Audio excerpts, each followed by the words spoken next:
ಎಷ್ಟು ವರ್ಷ ಆಗಿರ್ತದೆ ಸಲೂನ್ ಶಾಪ್ಗಿದು? 100 ವರ್ಷ ಆಗ್ತಾ ಇದೆ. ಭಾನುವಾರ ಆದರೆ ನಮ್ಮ ಬಾಯ್ಸು ಎಲ್ಲೂ ಹೋಗ್ತಾರೋ ಇಲ್ಲೋ ಗೊತ್ತಿಲ್ಲ, ಆದರೆ ಸಲೂನ್ಗೆ ಹೋಗೋದಂತೂ ಪಕ್ಕನೇ. ನಮಸ್ಕಾರ ಇನ್ಫಿನಿಟಿ ಫ್ಯಾಮಿಲಿ. ಸೊ ಇವತ್ತು ನಾನು ಭೈರವನ್ ಕರ್ಕೊಂಡು ಸುಮಾರು 100 ವರ್ಷಗಳ ಹಳೆಯ ಸಲೂನ್ಗಾದರೆ ಬಂದಿದ್ದೀನಿ. ಸೊ ಈ ಸಲೂನು ಬ್ರಿಟಿಷರ ಕಾಲದಲ್ಲಾದರೆ ಕಟ್ಟಿಸಿದ್ದಾರೆ. ಸುಮಾರು 2 ತಲೆಮಾರುಗಳಿಂದ ನಡೆಸ್ಕೊಂಡು ಬರ್ತಾ ಇರ್ತಕ್ಕಂತಹ ಈ ಸಲೂನ್ಗೆ ಎಷ್ಟು ವರ್ಷ ಆಗಿರ್ತದೆ ಸಲೂನ್ ಶಾಪ್ಗಿದು? 100 ವರ್ಷ ಆಗ್ತಾ ಇದೆ. 100 ವರ್ಷ ಆಗ್ತಾ ಇದೆ ಸಲೂನ್ ಶಾಪ್ ಓಪನ್ ಆಗಿ. ನೀವು ಎಷ್ಟು ವರ್ಷದಿಂದ ನಡೆಸ್ತಾ ಇದ್ದೀರಾ? 50 ವರ್ಷದಿಂದ.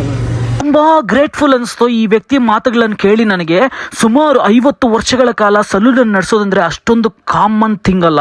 ಸೊ ಈ ವ್ಯಕ್ತಿನ ಸಂಭಾಷಣೆ ಮಾಡಿದ್ಮೇಲೆ ನನಗೆ ಗೊತ್ತಾಯಿತು ಈ ವ್ಯಕ್ತಿದು ಆಂಧ್ರ ಪ್ರದೇಶ್ ಅಂತ ಹೇಳ್ಬಿಟ್ಟು. ಇವರ ತಂದೆ ಇಲ್ಲಿ ಸಲೂನ್ ಆದರೆ ಇಟ್ಕೊಂಡಿದ್ರು. ಈ ವ್ಯಕ್ತಿ ಹೇಳಿದ ಒಂದೇ ಒಂದು ಮಾತು ನನಗೆ ಕಣ್ಣಲ್ಲಾದರೆ ನೀರು ಬಂತು. ಕೂಡ ಏನಿಲ್ಲ, ಇಲ್ಲ ಅಂದ್ರೆ ಇಲ್ಲ. ಎಷ್ಟು ತಗೊಂತೀರಾ ಕಟಿಂಗ್ ಮಾಡ್ಸಕ್ಕೆ ಇಲ್ಲಿ? ನಿಮ್ಮ ಹತ್ರ 100 ರೂಪಾಯಿ ಕೊಡ್ತಾರೆ, ಒಬ್ಬರು ಇಲ್ಲ ಅಂತಾರೆ.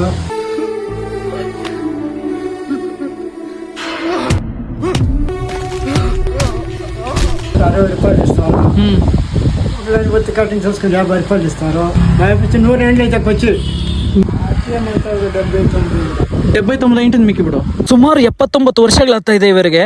ಇಲ್ಲಿ ಮುಂದೆ ಕಾಣಿಸ್ತಾ ಇದೆ ನೋಡಿ, ಈ ಸೈಕಲ್ಲು ಹಳೇದು ಅನ್ಕೊಂಬೇಡಿ. ಇವರ 40 ವರ್ಷಗಳ ಹಳೆ ಸೈಕಲ್ಲು ಯಾರೋ ಕದ್ಕೊಂಡು ಹೋಗ್ಬಿಟ್ಟಿದಾರಂತೆ. ಆ ಕಾರಣದಿಂದ ಒಬ್ಬ ಆಫೀಸರು ಇವರಿಗೆ ಹಳೆ ಸೈಕಲ್ ಒಂದನ್ನ ಗಿಫ್ಟ್ ಆಗಿ ಕೊಟ್ಟಿದ್ದಾರೆ. ಈ ಸೈಕಲಲ್ಲಿ ಪ್ರತಿದಿನ ಇವರು ಓಡಾಡ್ತಾರೆ. ಜಾನ್ ಟೈಲರ್ ಪೊನ್ನಿ 70 ವರ್ಷಗಳ ಹಳೆ ಫೋಟೋ. ಜಾನ್ ಟೈಲರ್ ಅಂತ ಹೇಳ್ಬಿಟ್ಟು ಈ ವ್ಯಕ್ತಿನೇ ಇಲ್ಲಿ ಸೂಪರ್ಡೆಂಟ್ ಅಂತೆ. ಆವಾಗ ಆ ಟೈಮಲ್ಲಿ ಇವ್ರಿಗೆ ಸಲೂನ್ ಶಾಪ್ ಆದ್ರೆ ಕೊಟ್ಟಿದ್ರಂತೆ. ಅವರು ಕೂಡ ಒಬ್ಬ ಪ್ರಾಣಿ ಪ್ರಿಯರು. ಇವ್ರ ತಂದೆ ಜೊತೆ ಇವರು ಹಿಡಿದಿರ್ತಕ್ಕಂಥ ಫೋಟೋ ಇದು. ಸೊ ಇದನ್ನ ಈ ಪ್ಲೇಸ್ ಬಂದ್ಬಿಟ್ಟು ಚಾಂಪಿಯನ್ ರೀಫ್ ಇಂದ ಅಂಡರ್ ಪಾಸ್ ಕೆಳಗಡೆಯಿಂದ ಬಂದ್ರೆ ಅಲ್ಲಿ ಮುಂದೆ ಸಲೂನ್ ಆದ್ರೆ ಕಾಣಿಸುತ್ತೆ, KGF. ಸೊ ಮೊದಲು ಬಾಡಿಗೆ ತಗೊಂತಾ ಇರ್ಲಿಲ್ಲವಂತೆ, ಫ್ರೀಯಾಗಿ ಕೊಟ್ಟಿದ್ರಂತೆ. ಇವಾಗ ಪ್ರತಿ ತಿಂಗಳು ₹100 ಬಾಡಿಗೆ ಆದ್ರೆ ತಗೊಂತಾ ಇದ್ರಂತೆ. ಸೊ ಯಾರಾದ್ರೂ ಇಂಟ್ರೆಸ್ಟ್ ಇರೋರು ಇದ್ರೆ ಬಂದು ಕಟಿಂಗ್ ಆದ್ರೆ ಮಾಡಿಸ್ಕೊಳ್ಳಿ, ಇವ್ರಿಗೆ ಬಿಸ್ನೆಸ್ ಆದ್ರೆ ಆಗ್ಲಿ. ಜೈ ಹಿಂದ್, ಜೈ ಭಾರತ್ ಮಾತಾ.